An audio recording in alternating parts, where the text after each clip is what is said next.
आप लोगों का एक बार फिर से स्वागत है। आज हम देखने वाले हैं विज्ञान के महत्वपूर्ण 35 जो क्वेश्चन है उसको हम इस वीडियो में देखेंगे, जो कि महत्वपूर्ण होने वाले हैं रेलवे में जो भी बहाली आने वाले उनके लिए, एएलपी के लिए, यूपी पुलिस के लिए, बिहार पुलिस के लिए, बिहार एसएससी के लिए, या जो भी एग्जाम की आप तैयारी कर रहे हैं वो सारे के लिए बहुत ही महत्वपूर्ण प्रश्न है। तो चलिए शुरू करते हैं। पहला प्रश्न को देखते हैं। पहला प्रश्न है, एगिस्ट गमेटिज्म एक बीमारी है, आपको बताना है इसका सही आंसर क्या होगा। इसका सही आंसर होगा आंखों की एक बीमारी है एगिस्ट गमेटिज्म। अगले प्रश्न को देखते हैं। अगला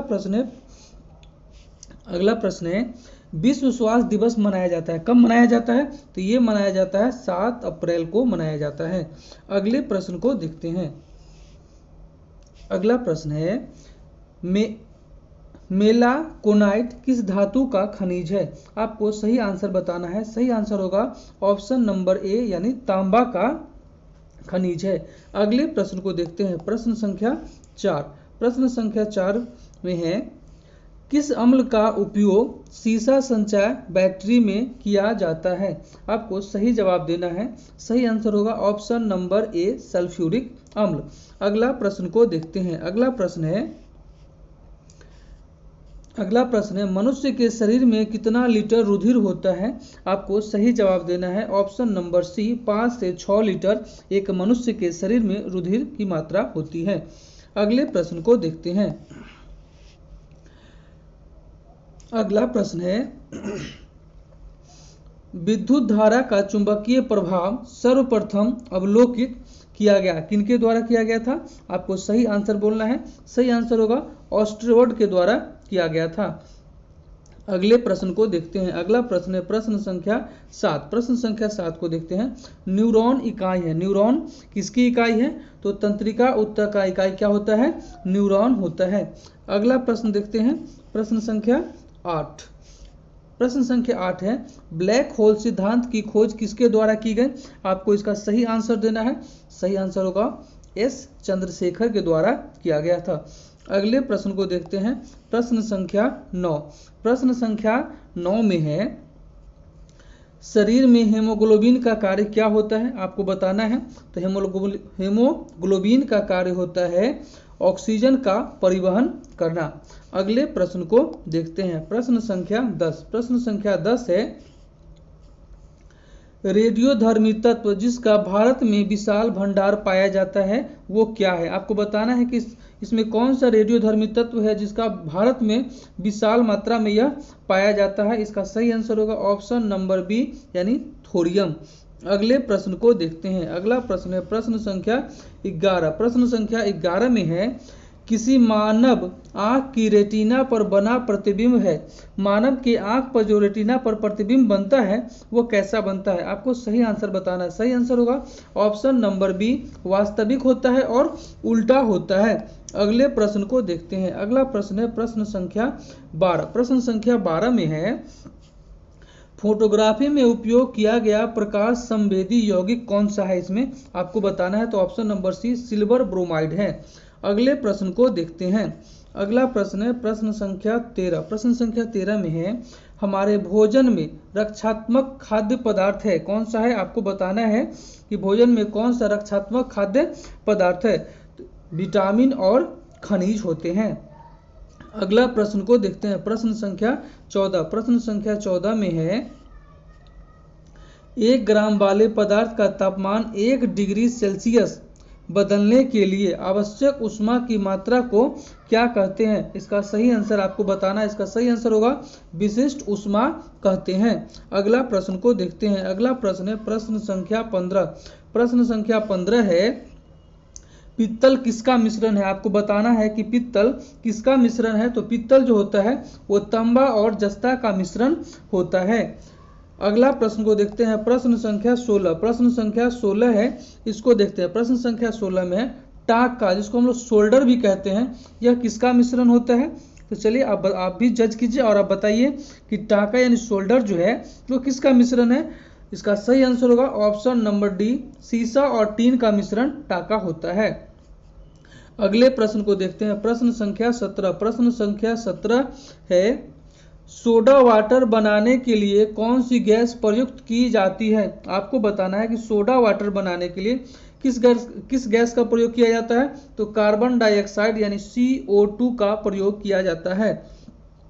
अगला प्रश्न है प्रश्न संख्या 18। प्रश्न संख्या 18 को देखते हैं। प्रश्न संख्या 18 है, वह उपकरण जो विद्युत ऊर्जा को यांत्रिक ऊर्जा में बदलता है क्या कहलाता है? ध्यान से देखिएगा, ये बहुत ही इंपॉर्टेंट क्वेश्चन है। आप बार बार ये क्वेश्चन पूछा जाता है, इसलिए इस क्वेश्चन को ध्यान से देखिएगा। कहता है वह उपकरण जो विद्युत ऊर्जा को यांत्रिक ऊर्जा में बदल देता है क्या कहलाता है? तो ध्यान रखिएगा, ये होता है विद्युत मोटर होता है। क्या होता है? विद्युत मोटर। अगले प्रश्न को देखते हैं। प्रश्न संख्या 19। प्रश्न संख्या 19 में है, गतिज ऊर्जा का अभिव्यंजन है। आपको बताना है गतिज ऊर्जा बराबर क्या होता है? तो क्या होता है बता सकते हैं? 1/2 mv²। क्या होता है? 1/2 mv² गतिज ऊर्जा का ये फॉर्मूला होता है। अगला प्रश्न को देखते हैं। प्रश्न संख्या 20। प्रश्न संख्या 20 को हम देखते हैं। प्रश्न संख्या 20 कहता है, प्रतिध्वनि किस कारण सुनी जाती है?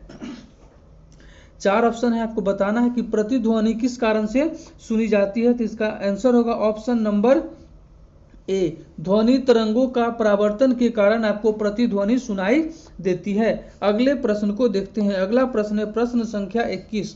प्रश्न संख्या 21 को देखते हैं। किस कहता है, पानी से भरे एक बर्तन में बर्फ का एक टुकड़ा तैर रहा है। पूरी बर्फ के पिघलने पर बर्तन का जल स्तर क्या होगा? बढ़ेगा, घटेगा, अपरिवर्तित रहेगा या कोई नहीं? तो आपको सही आंसर बताना है। आप सही आंसर बता सकते हैं।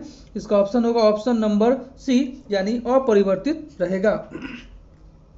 अगले प्रश्न को देखते हैं। अगला प्रश्न है प्रश्न संख्या 22। प्रश्न संख्या 22 को देखते हैं। 22 में है, दो समांतर दर्पणों के बीच धातु की एक गोले को रखा जाता है। इससे बने प्रतिबिंबों की संख्या कितनी होगी? आपको बताना है कितनी होगी। तो इसका हो जाएगा असंख्य, यानी अनंत होगा। कितना होगा? अनंत हो जाएगा। अगले प्रश्न को देखते हैं। अगला प्रश्न है प्रश्न संख्या 23। प्रश्न संख्या 23 कहता है, इसको देखिए। प्रश्न संख्या 23 में है, सार्स बीमारी में अक्षर ए निरूपित करता है। निरूपित करता है, किसको निरूपित करता है? आपको बताना है। यह निरूपित करता है ऑप्शन नंबर डी, एक्यूट को निरूपित करता है। अगले प्रश्न को देखते हैं। अगला प्रश्न है प्रश्न संख्या 24। प्रश्न संख्या 24 कहता है, डिप्थेरिया बीमारी प्रभावित करती है। डिप्थेरिया नाम की जो बीमारी होती है वह किस अंग को प्रभावित करती है?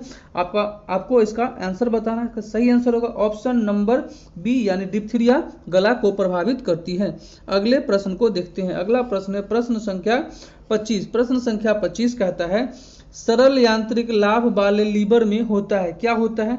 आपको बताना है कि सरल यांत्रिक लाभ वाले लीवर जो होता है उसमें क्या होता है? तो ऑप्शन नंबर बी सही है। प्रयास और फल क्रम के बीच में क्या होता है? भार होता है। अगला प्रश्न को देखते हैं। अगला प्रश्न है प्रश्न संख्या 26। प्रश्न संख्या 26 को देखते हैं। प्रश्न संख्या 26 कहता है, जब लिफ्ट ऊपर की ओर जाती है, ध्यान रखिएगा, जब लिफ्ट कहाँ जाती है? ऊपर की ओर जाती है, तो आदमी का भार वास्तविक भार से कम होता है। क्योंकि आपको कारण बताना है कि जब लिफ्ट क्या होता है, लिफ्ट यहाँ से ऊपर जा रहा है तो आदमी का भार क्या होता है? वास्तविक भार से कम होता है। ऐसा क्यों होता है? आपको इसका जवाब देना है। क्या होगा इसका आंसर? आपको बताना। ऑप्शन नंबर सी, उसकी चाल ऊपर की ओर समरूप होती है। अगले प्रश्न को देखते हैं। अगला प्रश्न है प्रश्न संख्या 27। प्रश्न संख्या 27 को देखते हैं। निम्न में कौन से रंग का तरंगदैर्घ्य सबसे अधिक होता है? आपको जवाब देना है। आपके ऑप्शन 4 ऑप्शन है, चारों में कोई एक सही है, आपको सही बताना है। ऑप्शन नंबर ए सही है, लाल का तरंगदैर्घ्य सबसे अधिक होता है। अगले प्रश्न को देखते हैं। अगला प्रश्न है प्रश्न संख्या 28। 1 माइक्रोन किसके बराबर होता है? तो चलिए आप भी कमेंट में बताइए कि 1 माइक्रोन बराबर कितना होता है। तो 1 माइक्रोन बराबर होता है 0.001 mm के बराबर होता है। कितना होता है? 0.001 mm के बराबर होता है। अगले प्रश्न को देखते हैं। अगला प्रश्न है प्रश्न संख्या 29। प्रश्न संख्या 29 को देखते हैं। प्रश्न संख्या 29 है, सभी गैस शून्य आयतन प्राप्त करते हैं जब तापक्रम घटाया जाता है। कितना घटाने पर सभी गैस शून्य आयतन प्राप्त करते हैं? आपको इसका सही जवाब देना है। सही जवाब होगा -273 डिग्री सेल्सियस घटाने पर सभी गैस शून्य आयतन प्राप्त कर लेते हैं। अगले प्रश्न को देखते हैं, प्रश्न संख्या 30।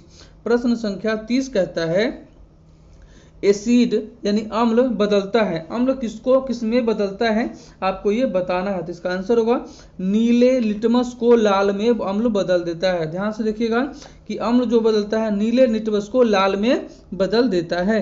अगले प्रश्न को देखते हैं। अगला प्रश्न है प्रश्न संख्या 31। प्रश्न संख्या 31 कहता है चीनी के घोल में तापक्रम बढ़ाने पर चीनी की विलयता पर क्या प्रभाव पड़ता है।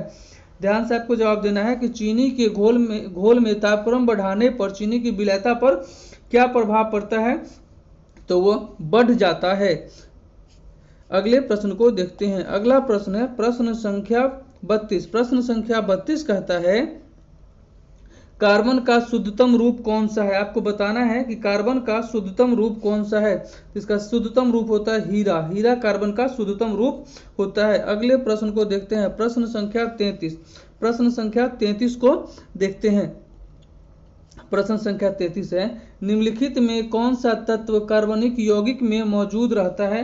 आपको इसका सही जवाब देना है। तो सही जवाब होगा ऑप्शन नंबर ए यानी कार्बन। अगले प्रश्न को देखते हैं। अगला प्रश्न है प्रश्न संख्या 34।